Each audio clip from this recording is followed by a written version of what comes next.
Good day there viewers, welcome to my channel called Vintage Time. My name is Cliff and I'm a gem cutter from Australia, and in today's video we have a very special video where it's actually a viewer's choice. For those of you who are new to my channel, about a week ago I asked all my subscribers and people who regularly watch my channel whether I should cut a piece of citrine in the design of a whirlpool, or should I cut a piece of topaz in the design of a Portuguese oval. The viewer's choice was quite overwhelming and unanimous, where most people wanted me to facet the citrine in the whirlpool design. From my perspective, it was really interesting to see the type of gem material people wanted me to facet, and also the type of design they would like to see me facet. And 60 people thumbed up, and of course I had my one thumbs down from my thumbs down troll, and I'd just like to introduce him to you. He's been around for a little while. So this is him, thumbs down, thumbs down, thumbs down. So even the thumbs down trolls can offer you so much material to use on your YouTube channel videos. It's absolute gold. So for those people who are watching my channel for the first time, I would also like to introduce to you a very special furry friend of mine called Jaws. So Jaws is my personal assistant who usually takes care of research, camera work, lighting, editing and direction, and even chasing down trolls. So now that it's winter, Jaws likes to just sleep in, take it easy, eat a lot and get fat, while other dogs work hard in their winter. So this winter I've decided to keep Jaws in tip-top form. I've brought in a personal trainer.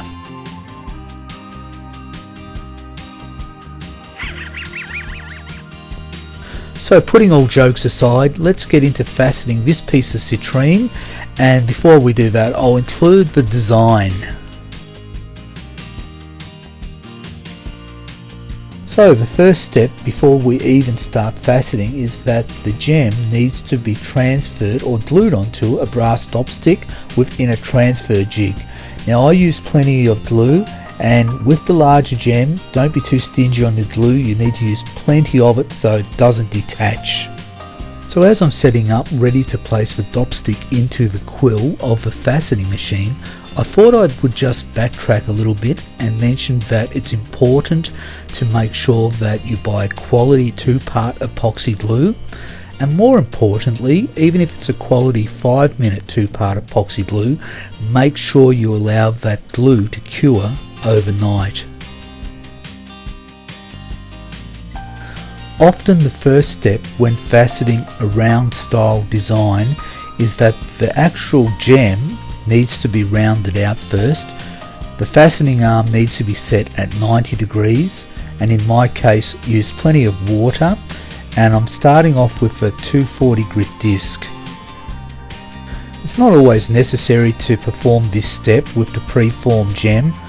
However, with my gemstone design it has 32 facets, and I really want to make sure that I get really good accuracy before I even attempt to start faceting the girdle outline.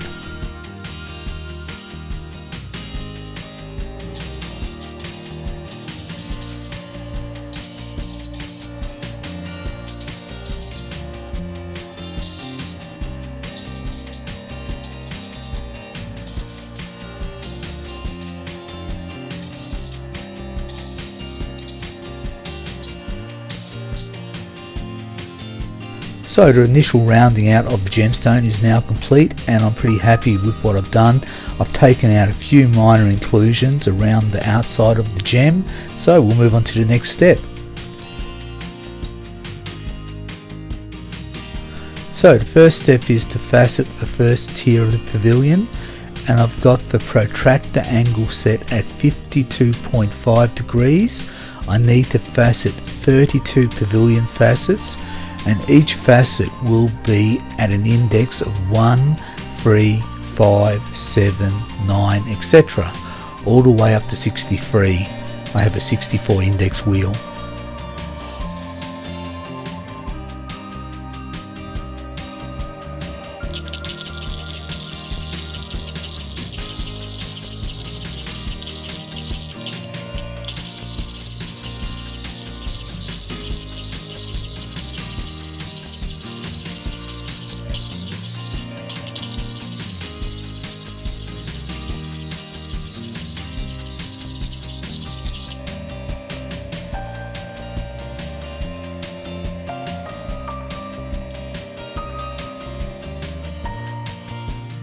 So as you can see, things are looking pretty rough at the moment. My main intention was to remove as much material as quickly as possible because this design has a very deep pavilion. So I did use a 100 grit disc, and then I'll smooth this out with various other discs. So I've moved on to a finer grade disc, an 800 grit disc, and I'm starting to go over those first initial lots of facets that I did with the 100 grit disc. And I'm finding that there are a few inclusions within the interior of the pavilion, which means I'm going to be losing more material off the gem, which means the gem will be smaller than I imagined it would be. So as you can see in this piece of footage, you can see a little inclusion where the light just refracts where the little crack is. Often these little inclusions or cracks, whatever you want to call them, they run a lot deeper than you would imagine or anticipate. So we're getting close to the end of the first stage where I've cut the first set of pavilion facets. All 32 of them need to be squeezed in, and I need to facet them to a center point, as you can see, and that's the hard part, getting those even facets. So the next step is to smooth out the facets even more because they're still a little bit on the scratchy side, and we do want to have a good pre-polish. So I'm using a 3000 grit diamond disc, and watch how many times I swipe as I change over to the next index. So I'm changing over to the next index now. So I'm going to swipe 6 times. 1, 2, 3, 4, 5, 6 onto the next index setting, and then I'll swipe 6 times. And I'm doing this mentally because I want to get nice even facets. Even when I'm doing a pre-polish, I'm using the same amount of pressure, and this way I don't have to keep looking at my facets. And this is what I do. Some people might have a different method, but it works really well for me.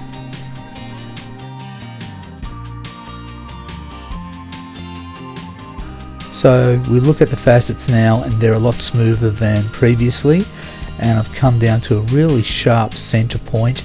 All the facets appear to be quite even, and this is where you kind of have to get things pretty right on this first step, getting that center point to be perfect.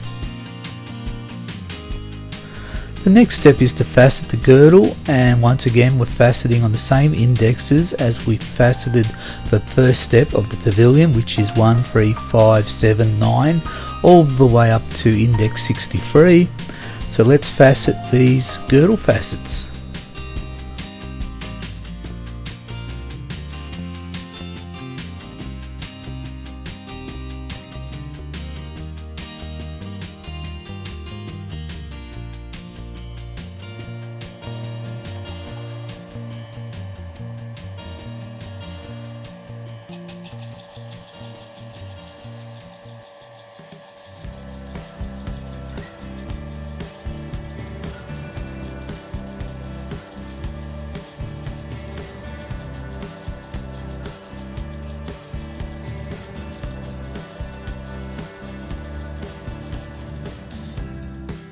So 32 facets have now been completed on the girdle, and usually you don't ever have to facet this many.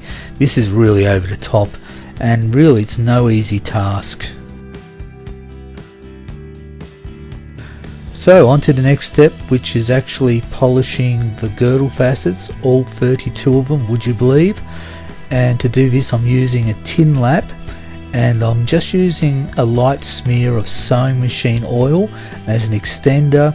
Then I'll just swipe my finger on the surface of the lap, get the grease on my finger, dip it into the 50,000 grit diamond, and just rub a bit on and smear that into the lap.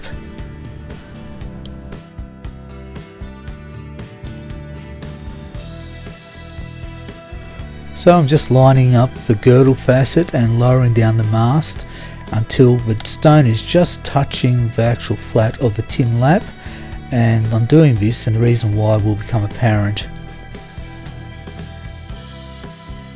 So the residue from the tin on the grease lap tells me exactly where the facet contact point is, and it's spot on. I'm ready to polish the girdle facets now, and anyone who's faceted before would know that this is a very difficult process. In point of fact, one of my viewers left a comment saying they specifically wanted me to cut this design so they could watch me polish it. Actually, I'll drop in that comment because polishing is not easy.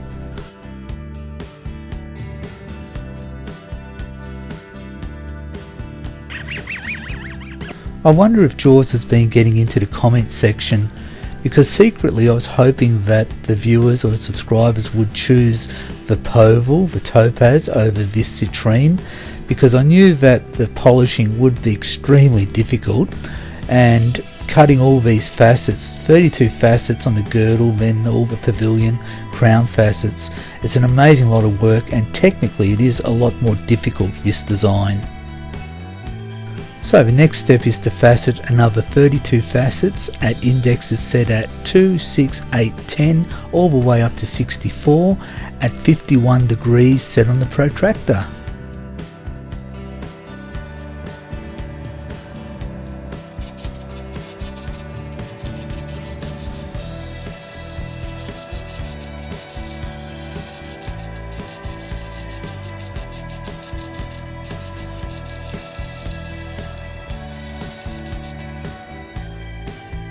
Here's a little tip to help those people who struggle to see where their facets are at times. Get a highlighter pen or a texter, colour the pavilion or the crown you wish to facet, keep the mast raised up and then lower it, and just see where you're cutting, and this will help you find where you're at with the facet. And you can obviously see that I'm trying to cut to the girdle line, and with a lot of facets this helps. I don't use a depth gauge, in my opinion, it's just a big gimmick. I cut by sound and sight alone.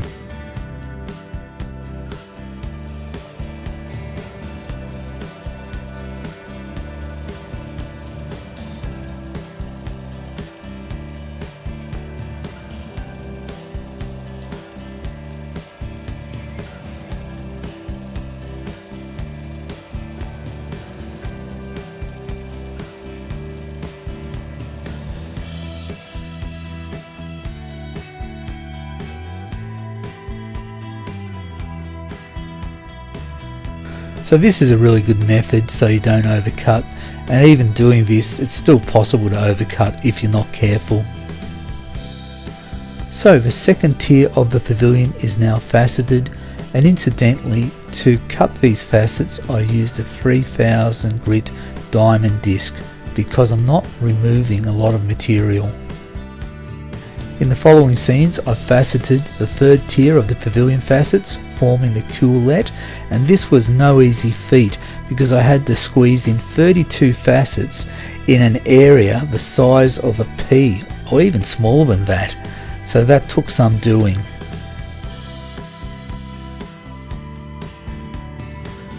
So the next step is to polish all the facets on the pavilion, all 96 of them, after you've just faceted 96 of them. So it goes to show you how many hundreds of steps you have to go through just to cut half a stone.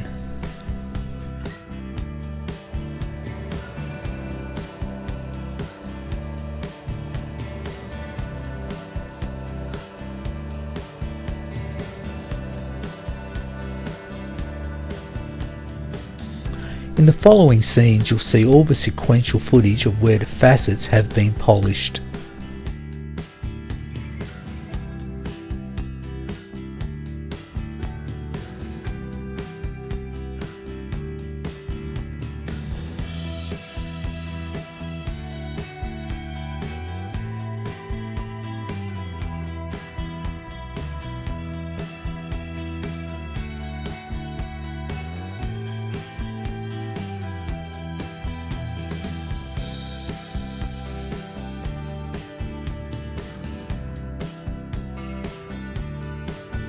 So the pavilion has been all cut and polished, and then we go through another process of retransferring the gem. So here you can see that the transfer is complete by placing another dot on the other side of the gemstone, and then I'll remove this dot I'm tapping on, and then we're set to start faceting the crown. So the protractor angle is set at 43 degrees to cut the first set of crown facets, and I need to cut 32 facets at the same indexes as on the first tier of the Pavilion, which will be 1, 3, 5, 7, 9, all the way up to index 63.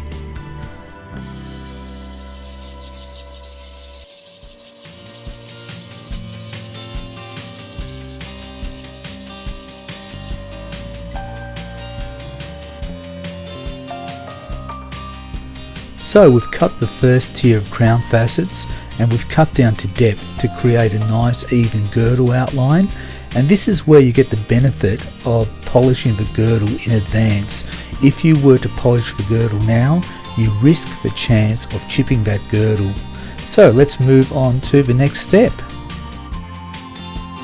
The next step, of course, was to go ahead and pre-polish the existing facets that I've already done so they're nice and smooth. So I'm going to measure the gem with my plastic calipers, and it's a nice size, 15mm.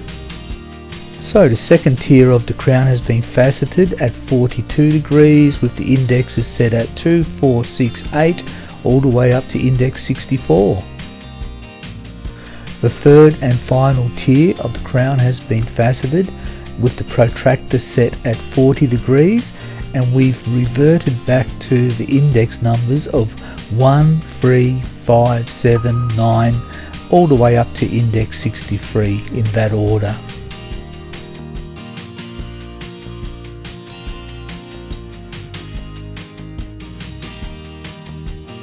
So the table has finally been faceted, and I have to say that faceting this particular design, the Whirlpool, has been extremely challenging to say the least. Trying to squeeze rows of 32 facets in such a small area that's only 15mm is one heck of a feat in itself. In the following scenes you'll see that the crown facets have been polished, and incidentally you start polishing from the first tier that you faceted, then move on to the second, then the third, and then finally polishing the table. So we're getting closer to the end of polishing this gem, which means that we're getting closer to the end of this video. I'll show you in the last couple of scenes how the gem is removed by heat. So please like and subscribe, leave comments, and don't forget about the final reveal.